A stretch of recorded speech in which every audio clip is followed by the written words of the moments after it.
आइए सुनते हैं सादत हसन मंटो की एक कहानी। काली शलवार। दिल्ली आने से पहले वो अंबाला छावनी में थी, जहाँ कई गोरे उसके गाहक थे। उन गोरों से मिलने जुलने के बाइस वो अंग्रेजी के 10-15 जुमले सीख गई थी। उनको वो आम गुफ्तगू में इस्तेमाल नहीं करती थी, लेकिन जब वो दिल्ली में आई और उसका कारोबार न चला तो एक रोज उसने अपनी पड़ोसन तमंचा जान से कहा, दिस लाइफ वेरी बैड, यानी ये जिंदगी बहुत बुरी है, जबकि खाने ही को नहीं मिलता। अंबाला छावनी में उसका धंधा बहुत अच्छी तरह चलता था। छावनी के गोरे शराब पीकर उसके पास आ जाते थे और वो 3-4 घंटों ही में 8-10 गोरों को निमटा कर 20-30 रुपए पैदा कर लिया करती थी। ये गोरे उसके हम वतनों के मुकाबले में बहुत अच्छे थे। इसमें कोई शक नहीं कि वो ऐसी ज़बान बोलते थे जिसका मतलब सुल्ताना की समझ में नहीं आता था, मगर उनकी ज़बान से ये लाइल्मी उसके हक में बहुत अच्छी साबित होती थी। अगर वो उससे कुछ रियायत चाहते तो वो सर हिलाकर कह दिया करती थी, साहिब, हमारी समझ में तुम्हारी बात नहीं आता। और अगर वो उससे ज़रूरत से ज़्यादा छेड़छाड़ करते तो वो उनको अपनी ज़बान में गालियां देना शुरू कर देती थी। वो हैरत में उसके मुंह की तरफ देखते तो वो उनसे कहती, साहिब, तुम एकदम उल्लू का पट्ठा है, हरामज़ादा है। समझा? ये कहते वक्त वो अपने लहजे में सख्ती पैदा न करती, बल्कि बड़े प्यार के साथ उनसे बातें करती। ये गोरे हंस देते और हंसते वक्त वो सुल्ताना को बिल्कुल उल्लू के पट्ठे दिखाई देते।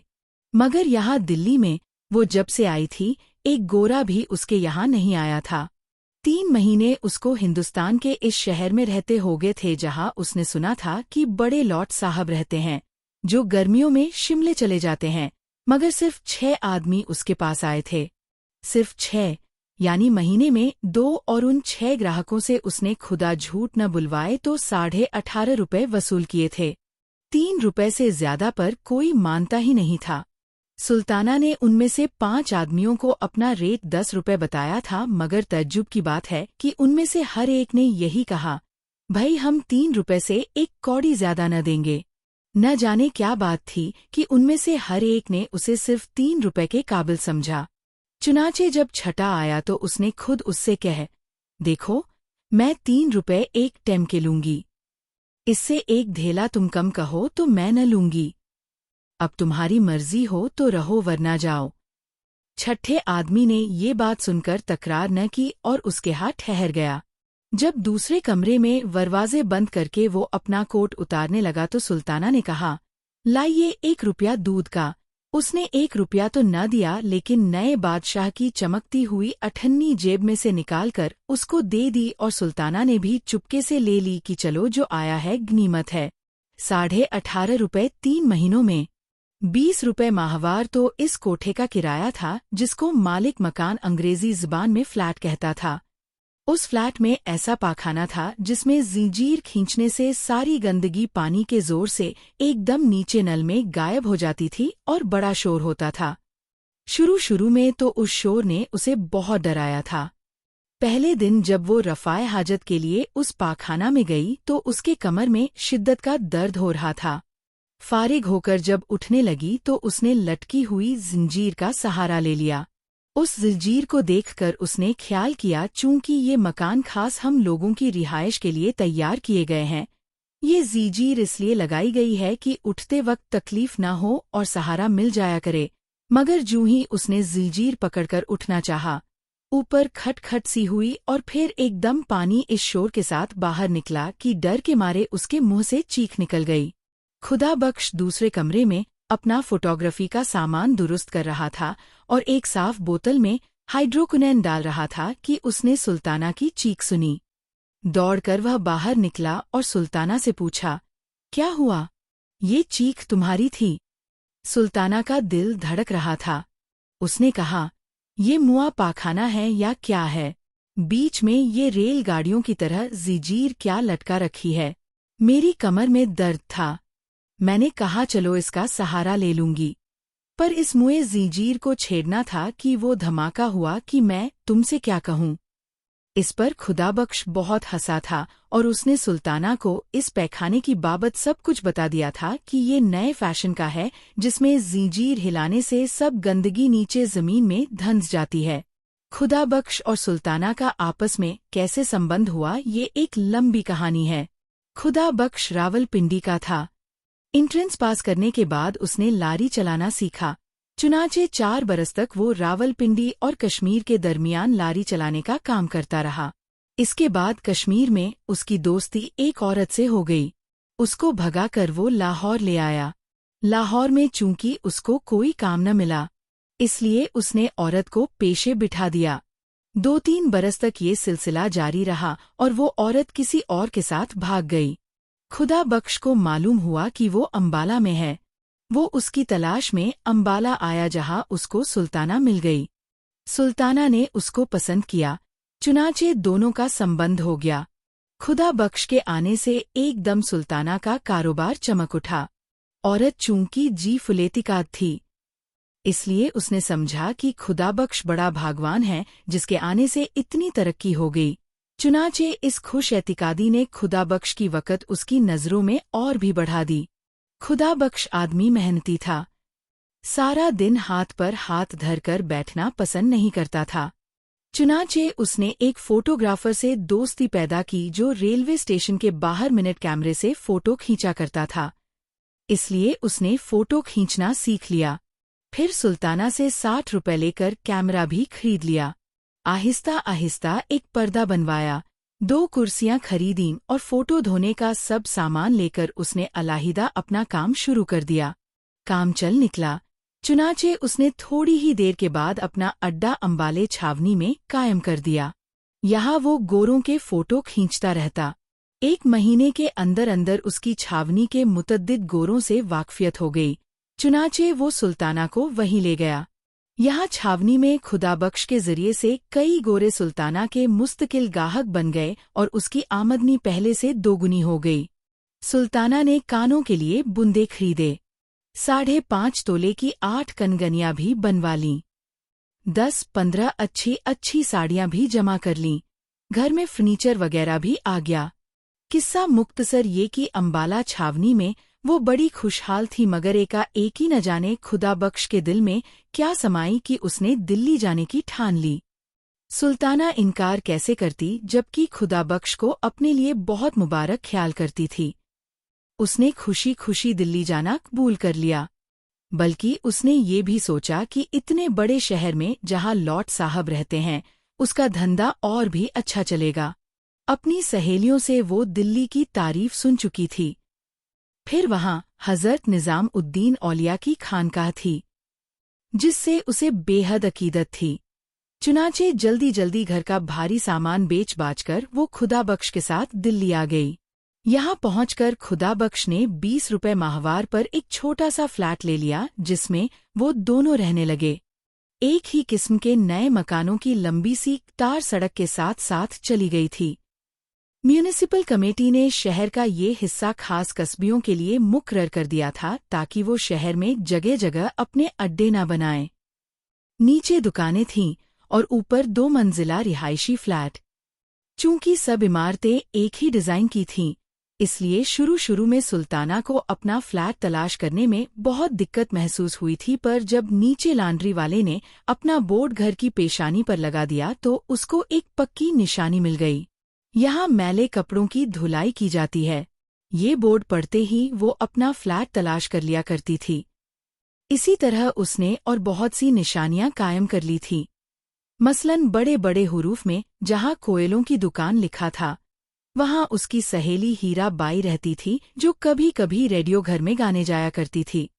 जहाँ शरीफा के खाने का आला इंतजाम है लिखा था, वहाँ उसकी दूसरी सहेली मुख्तार रहती थी। निवाड़ के कारखाना के ऊपर अनवरी रहती थी जो उसी कारखाना के सेठ के पास मुलाजिम थी।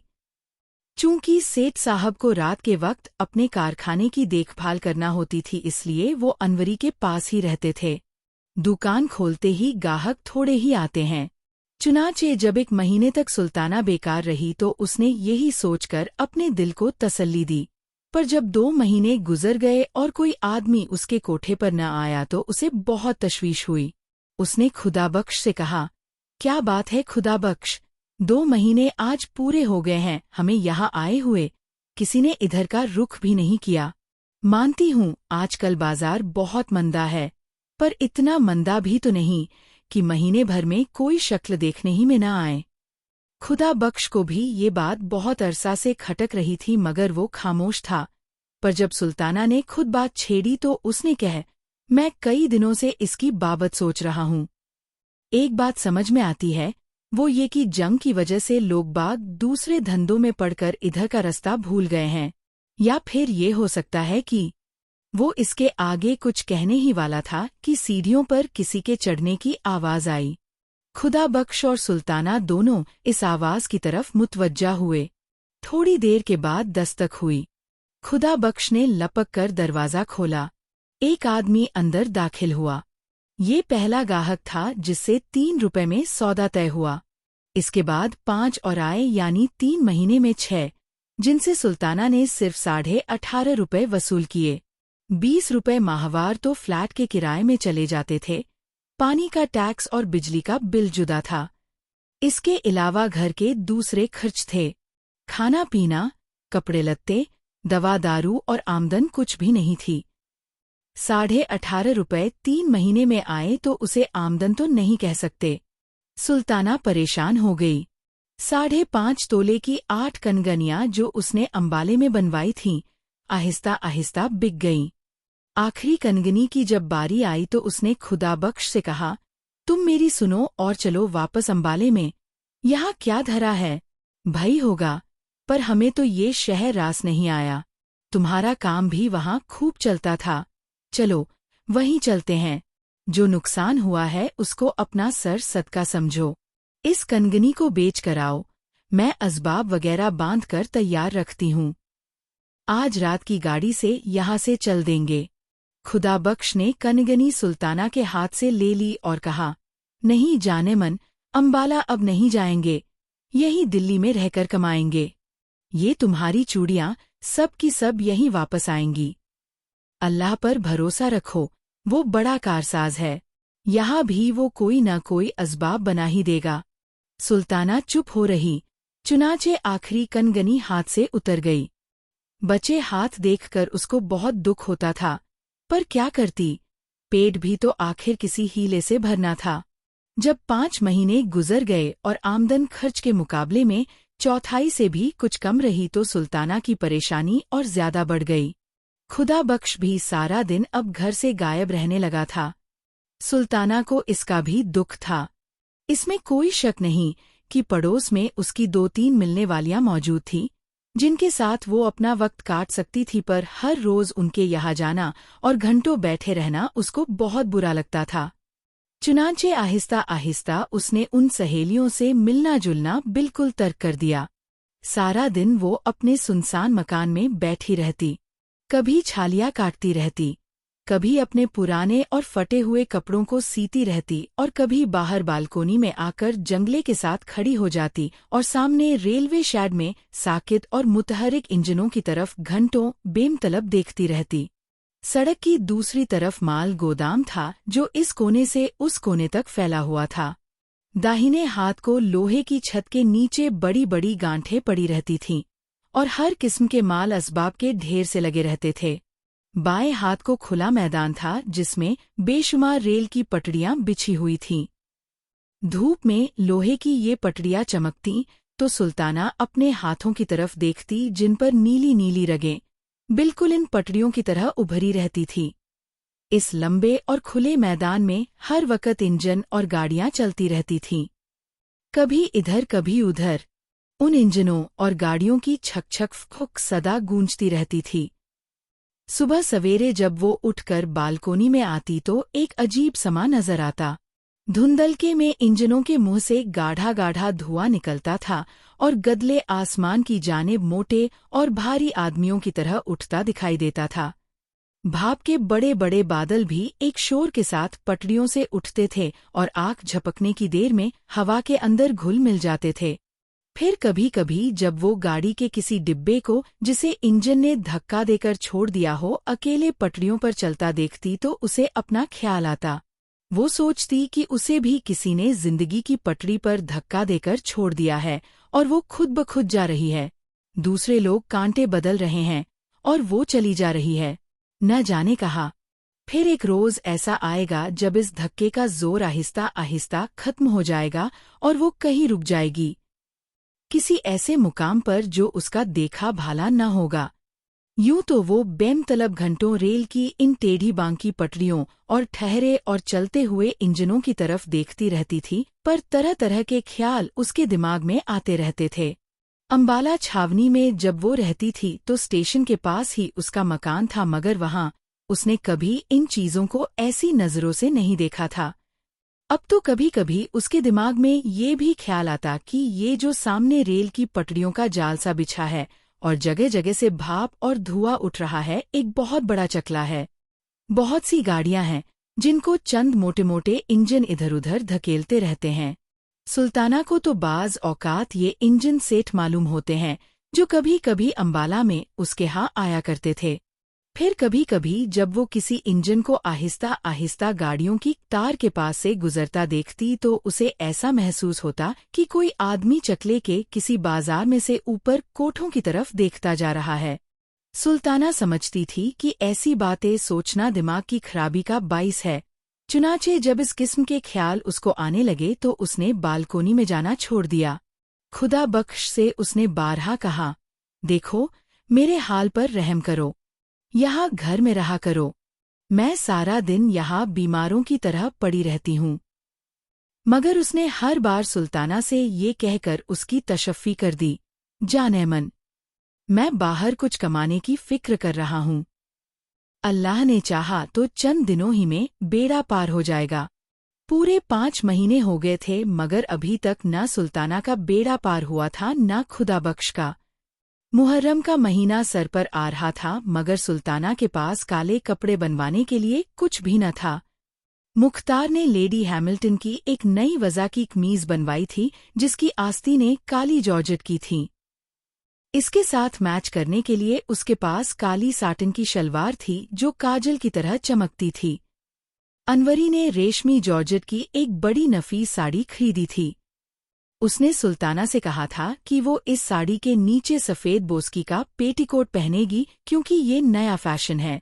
इस साड़ी के साथ पहनने को अनवरी काली मखमल का एक जूता लाई थी जो बड़ा नाजुक था।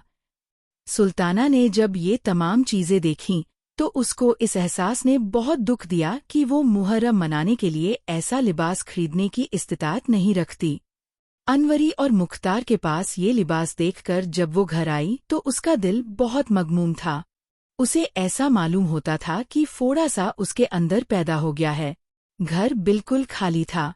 खुदा बख्श हस्ब मामूल बाहर था। देर तक वो दरी पर गाँव तकिया सर के नीचे रखकर लेटी रही, पर जब उसकी गर्दन ऊंचाई के 22 अकड़ सी गई तो उठकर बाहर बालकोनी में चली गई ताकि गम अफजा ख्यालात को अपने दिमाग में से निकाल दे। सामने पटरियों पर गाड़ियों के डिब्बे खड़े थे पर इंजन कोई भी न था। शाम का वक्त था। छिड़काव हो चुका था इसलिए गर्द और गुबार दब गया था। बाजार में ऐसे आदमी चलने शुरू हो गए थे जो ताक-झांक करने के बाद चुपचाप घरों का रुख करते हैं। ऐसे ही एक आदमी ने गर्दन ऊंची करके सुल्ताना की तरफ देखा। सुल्ताना मुस्कुरा दी और उसको भूल गई क्योंकि अब सामने पटड़ियों पर एक इंजन नुमूदार हो गया था। सुल्ताना ने गौर से उसकी तरफ देखना शुरू किया और आहिस्ता आहिस्ता ये ख्याल उसके दिमाग में आया कि इंजन ने भी काला लिबास पहन रखा है। ये अजीबोगरीब ख्याल दिमाग से निकालने की खातिर जब उसने सड़क की जानिब देखा तो उसे वही आदमी बैलगाड़ी के पास खड़ा नजर आया जिसने उसकी तरफ ललचाई नजरों से देखा था। सुल्ताना ने हाथ से उसे इशारा किया। उस आदमी ने इधर उधर देखकर एक लतीफ इशारे से पूछा, किधर से आऊं? सुल्ताना ने उसे रास्ता बता दिया। वो आदमी थोड़ी देर खड़ा रहा मगर फिर बड़ी फुर्ती से ऊपर चला आया। सुल्ताना ने उसे दरी पर बिठाया। जब वो बैठ गया तो उसने सिलसिले गुफ्तगू शुरू करने के लिए कहा, आप ऊपर आते डर रहे थे। वो आदमी ये सुनकर मुस्कुराया, तुम्हें कैसे मालूम हुआ? डरने की बात ही क्या थी? इस पर सुल्ताना ने कहा, ये मैंने इसलिए कहा कि आप देर तक वहीं खड़े रहे और फिर कुछ सोचकर इधर आए। वो ये सुनकर फिर मुस्कुराया, तुम्हें गलतफहमी हुई। मैं तुम्हारे ऊपर वाले फ्लैट की तरफ देख रहा था। वहां कोई औरत खड़ी एक मर्द को ठेंगा दिखा रही थी। मुझे ये मंजर पसंद आया। फिर बालकोनी में सब्ज बल्ब रोशन हुआ तो मैं कुछ देर के लिए ठहर गया। सब्ज रोशनी मुझे पसंद है, आँखों को बहुत अच्छी लगती है। ये कह उसने कमरे का जायजा लेना शुरू कर दिया। फिर वो उठ खड़ा हुआ। सुल्ताना ने पूछा, आप जा रहे हैं? उस आदमी ने जवाब दिया, नहीं, मैं तुम्हारे इस मकान को देखना चाहता हूँ। चलो मुझे तमाम कमरे दिखाओ। सुल्ताना ने उसको तीनों कमरे एक एक करके दिखा दिए। उस आदमी ने बिल्कुल खामोशी से उन कमरों का मुआयना किया। जब वो दोनों फिर उसी कमरे में आ गए जहां पहले बैठे तो उस आदमी ने कहा, मेरा नाम शंकर है। सुल्ताना ने पहली बार गौर से शंकर की तरफ देखा। वो मुतवस्सित कद का मामूली शक्लो सूरत का आदमी था, मगर उसकी आंखें गैरमामूली तौर पर साफ और शफ्फाफ थीं। कभी कभी उनमें एक अजीब किस्म की चमक भी पैदा होती थी। गठीला और कसरती बदन था। कनपटियों पर उसके बाल सफ़ेद हो रहे थे। खाकस्तरी रंग की गर्म पतलून पहने था। सफ़ेद कमीज थी जिसका कालर गर्दन पर से ऊपर को उठा हुआ था। शंकर कुछ इस तरह दरी पर बैठा था कि मालूम होता था शंकर के बजाय सुल्ताना गाहक है। इस एहसास ने सुल्ताना को कदरे परेशान कर दिया। चुनाचे उसने शंकर से कहा, फरमाइए। शंकर बैठा था, ये सुनकर लेट गया। मैं क्या फरमाऊं? कुछ तुम ही फरमाओ। बुलाया तुम्ही ने है मुझे। जब सुल्ताना कुछ न बोली तो वो उठ बैठा। मैं समझा। लो अब मुझसे सुनो। जो कुछ तुमने समझा गलत है। मैं उन लोगों में से नहीं हूं जो कुछ देकर जाते हैं। डॉक्टरों की तरह मेरी भी फीस है। मुझे जब बुलाया जाए तो फीस देना ही पड़ती है। सुल्ताना ये सुनकर चकरा गई, मगर इसके बावजूद उसे बेअख्तियार हंसी आ गई। आप काम क्या करते हैं? शंकर ने जवाब दिया, यही जो तुम लोग करते हो। क्या? तुम क्या करती हो? मैं कुछ भी नहीं करती। मैं भी कुछ नहीं करता। सुल्ताना ने भन्ना कर कहा, ये तो कोई बात न हुई। आप कुछ न कुछ तो जरूर करते होंगे। शंकर ने बड़े इत्मीनान से जवाब दिया, तुम भी कुछ न कुछ जरूर करती होगी। झक मारती हूँ। मैं भी झक मारता हूँ। तो आओ दोनों झक मारें। मैं हाजिर हूँ, मगर झक मारने के लिए दाम मैं कभी नहीं दिया करता। होश की दवा करो। ये लंगरखाना नहीं, और मैं भी वॉलंटियर नहीं हूँ। सुल्ताना यहाँ रुक गई। उसने पूछा, ये वॉलंटियर कौन होते हैं? शंकर ने जवाब दिया, उल्लू के पट्ठे। मैं भी उल्लू की पट्टी नहीं, मगर वो आदमी खुदा बख्श जो तुम्हारे साथ रहता है जरूर उल्लू का पट्ठा है। क्यों? इसलिए कि वो कई दिनों से एक ऐसे खुदा रसीदा फकीर के पास अपनी किस्मत खुलवाने की खातिर जा रहा है जिसकी अपनी किस्मत जिंग लगे ताले की तरह बंद है। ये कहकर शंकर हंसा। इस पर सुल्ताना ने कहा, तुम हिंदू हो, इसीलिए हमारे इन बुजुर्गों का मजाक उड़ाते हो। शंकर मुस्कुराया, ऐसी जगहों पर हिंदू मुस्लिम सवाल पैदा नहीं हुआ करते। पंडित मौलवी और मिस्टर जिन्ना अगर यहाँ आएं तो वो भी शरीफ आदमी बन जाएं।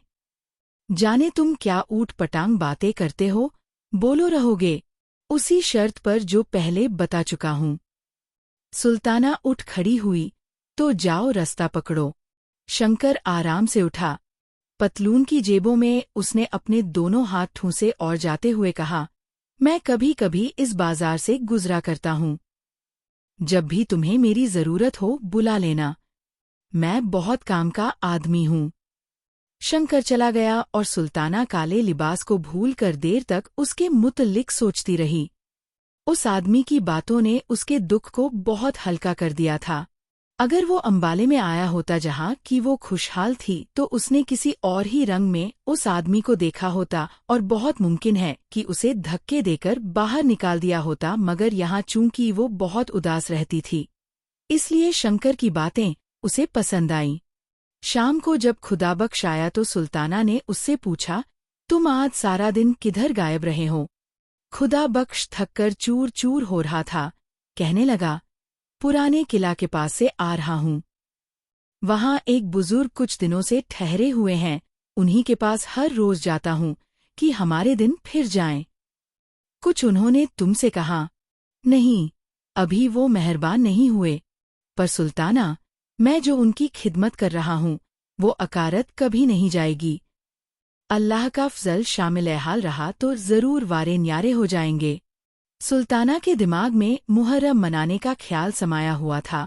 खुदाबख्श से रोनी आवाज में कहने लगी, सारा सारा दिन बाहर गायब रहते हो। मैं यहाँ पिंजरे में कैद रहती हूँ, न कहीं जा सकती हूँ न आ सकती हूँ। मुहर्रम सर पर आ गया है, कुछ तुमने इसकी भी फिक्र की कि मुझे काले कपड़े चाहिए? घर में फूटी कौड़ी तक नहीं। कनगनियां थी सो वो एक एक करके बिक गईं। अब तुम ही बताओ क्या होगा? यूं फकीरों के पीछे कब तक मारे मारे फिरा करोगे? मुझे तो ऐसा दिखाई देता है कि यहाँ दिल्ली में खुदा ने भी हमसे मुंह मोड़ लिया है। मेरी सुनो तो अपना काम शुरू कर दो, कुछ तो सहारा हो ही जाएगा। खुदाबख्श दरी पर लेट गया और कहने लगा, पर ये काम शुरू करने के लिए भी तो थोड़ा बहुत सरमाया चाहिए। खुदा के लिए अब ऐसी दुख भरी बातें न करो, मुझसे अब बर्दाश्त नहीं हो सकती। मैंने सचमुच अंबाला छोड़ने में सख्त गलती की, पर जो करता है अल्लाह ही करता है और हमारी बेहतरी ही के लिए करता है। क्या पता है कि कुछ देर और तकलीफें बर्दाश्त करने के बाद हम। सुल्ताना ने बात काट कर कहा, तुम खुदा के लिए कुछ करो, चोरी करो या डाका मारो, पर मुझे एक शलवार का कपड़ा जरूर ला दो। मेरे पास सफेद बोस्की की कमीज पड़ी है, उसको मैं काला रंगवा लूंगी। सफेद नैनों का एक नया दुपट्टा भी मेरे पास मौजूद है, वही जो तुमने मुझे दिवाली पर ला कर दिया था। ये भी कमीज के साथ ही काला रंगवा लिया जाएगा। एक सिर्फ शलवार की कसर है, सो वह तुम किसी न किसी तरह पैदा कर दो। देखो, तुम्हें मेरी जान की कसम किसी न किसी तरह जरूर ला दो। मेरी भत्ती खाओ अगर न लाओ। खुदाबख्श उठ बैठा, अब तुम ख्वाम ख्वाह जोर दिए चली जा रही हो। मैं कहाँ से लाऊंगा? अफीम खाने के लिए तो मेरे पास पैसा नहीं। कुछ भी करो, मगर मुझे 4.5 गज काली साटन ला दो। दुआ करो कि आज रात ही अल्लाह 2-3 आदमी भेज दे। लेकिन तुम कुछ नहीं करोगे। तुम अगर चाहो तो जरूर इतने पैसे पैदा कर सकते हो। जंग से पहले ये साटन 12-14 आने गज मिल जाती थी, अब ₹1.25 गज के हिसाब से मिलती है।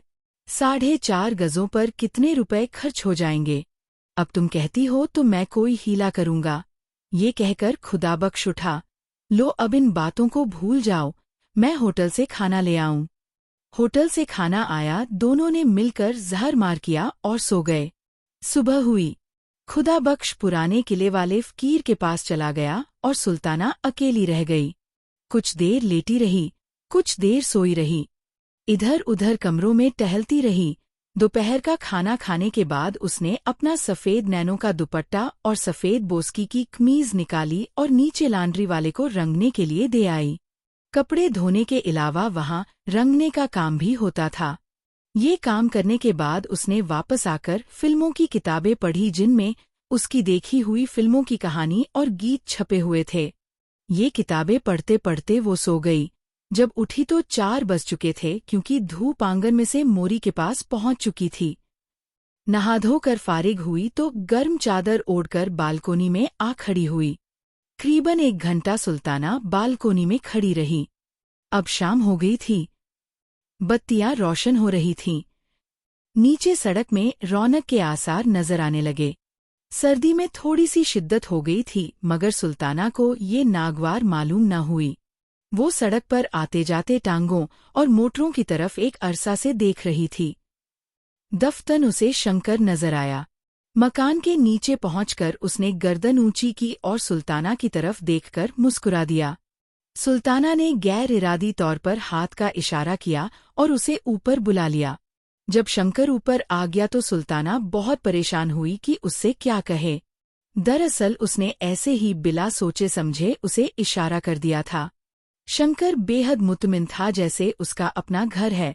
चुनाचे बड़ी बेतकल्लुफी से पहले रोज की तरह वो गाँव तकिया सर के नीचे रखकर लेट गया। जब सुल्ताना ने देर तक उससे कोई बात न की तो उससे कहा, तुम मुझे 100 दफा बुला सकती हो और 100 दफा ही कह सकती हो कि चले जाओ। मैं ऐसी बातों पर कभी नाराज नहीं हुआ करता। सुल्ताना शशोपंज में गिरफ्तार हो गई, कहने लगी, नहीं बैठो, तुम्हें जाने को कौन कहता है। शंकर इस पर मुस्कुरा दिया, तो मेरी शर्तें तुम्हें मंजूर हैं। कैसी शर्तें? सुल्ताना ने हंसकर कहा, क्या निकाह कर रहे हो मुझसे? निकाह और शादी कैसी? न तुम उम्र भर में किसी से निकाह करोगी न मैं। ये रस्में हम लोगों के लिए नहीं। छोड़ो इन फुजूलियात को, कोई काम की बात करो। बोलो क्या बात करूं? तुम औरत हो, कोई ऐसी बात शुरू करो जिससे 2 घड़ी दिल बहल जाए। इस दुनिया में सिर्फ दुकानदारी ही दुकानदारी नहीं, और कुछ भी है। सुल्ताना ज़हनी तौर पर अब शंकर को कबूल कर चुकी थी। कहने लगी, साफ साफ कहो, तुम मुझसे क्या चाहते हो? जो दूसरे चाहते हैं। शंकर उठकर बैठ गया। तुम में और दूसरों में फिर फर्क ही क्या रहा? तुम में और मुझ में कोई फर्क नहीं। उनमें और मुझ में ज़मीन और आसमान का फर्क है। ऐसी बहुत सी बातें होती हैं जो पूछना नहीं चाहिए, खुद समझना चाहिए। सुल्ताना ने थोड़ी देर तक शंकर की इस बात को समझने की कोशिश की, फिर कहा, मैं समझ गई हूँ। तो कहो, क्या इरादा है? तुम जीते, मैं हारी। पर मैं कहती हूँ, आज तक किसी ने ऐसी बात कबूल न की होगी। तुम गलत कहती हो। इसी मोहल्ले में तुम्हें ऐसी सादा लौ औरतें भी मिल जाएंगी जो कभी यकीन नहीं करेंगी कि औरत ऐसी जिल्लत कबूल कर सकती है जो तुम बगैर किसी एहसास के कबूल करती रही हो। लेकिन उनके ना यकीन करने के बावजूद तुम हजारों की तादाद में मौजूद हो। तुम्हारा नाम सुल्ताना है न? सुल्ताना ही है। शंकर उठ खड़ा हुआ और हंसने लगा। मेरा नाम शंकर है। ये नाम भी अजब ऊटपटांग होते हैं। चलो आओ अंदर चलें। शंकर और सुल्ताना दरी वाले कमरे में वापस आए तो दोनों हंस रहे थे, न जाने किस बात पर। जब शंकर जाने लगा तो सुल्ताना ने कहा, शंकर मेरी एक बात मानोगे? शंकर ने जवाबन कहा, पहले बात बताओ। सुल्ताना कुछ झेंप सी गई। तुम कहोगे कि मैं दाम वसूल करना चाहती हूँ, मगर कहो कहो, रुक क्यों गई हो? सुल्ताना ने जुर्रत से काम लेकर कहा, बात यह है कि मुहर्रम आ रहा है और मेरे पास इतने पैसे नहीं कि मैं काली शलवार बनवा सकूं। यहाँ के सारे दुखड़े तो तुम मुझसे सुन ही चुके हो। कमीज और दुपट्टा मेरे पास मौजूद था जो मैंने आज रंगवाने के लिए दे दिया है। शंकर ने ये सुनकर कहा, तुम चाहती हो कि मैं तुम्हें कुछ रुपए दे दूं जो तुम ये काली शलवार बनवा सको? सुल्ताना ने फौरन ही कहा, नहीं, मेरा मतलब ये है कि अगर हो सके तो तुम मुझे एक काली शलवार बनवा दो। शंकर मुस्कुराया, मेरी जेब में तो इत्तिफाक ही से कभी कुछ होता है। बहरहाल मैं कोशिश करूंगा। मुहर्रम की 1 तारीख को तुम्हें ये शलवार मिल जाएगी। ले बस अब खुश हो गईं। सुल्ताना के बुंदों की तरफ देखकर शंकर ने पूछा, क्या ये बुंदे तुम मुझे दे सकती हो? सुल्ताना ने हंसकर कहा, तुम इन्हें क्या करोगे? चांदी के मामूली बुंदे हैं, ज्यादा से ज्यादा 5 रुपए के होंगे। इस पर शंकर ने कहा, मैंने तुमसे बुंदे मांगे हैं, उनकी कीमत नहीं पूछी। बोलो, देती हो? ले लो। ये कहकर सुल्ताना ने बुंदे उतारकर शंकर को दे दिए। इसके बाद अफसोस हुआ मगर शंकर जा चुका था।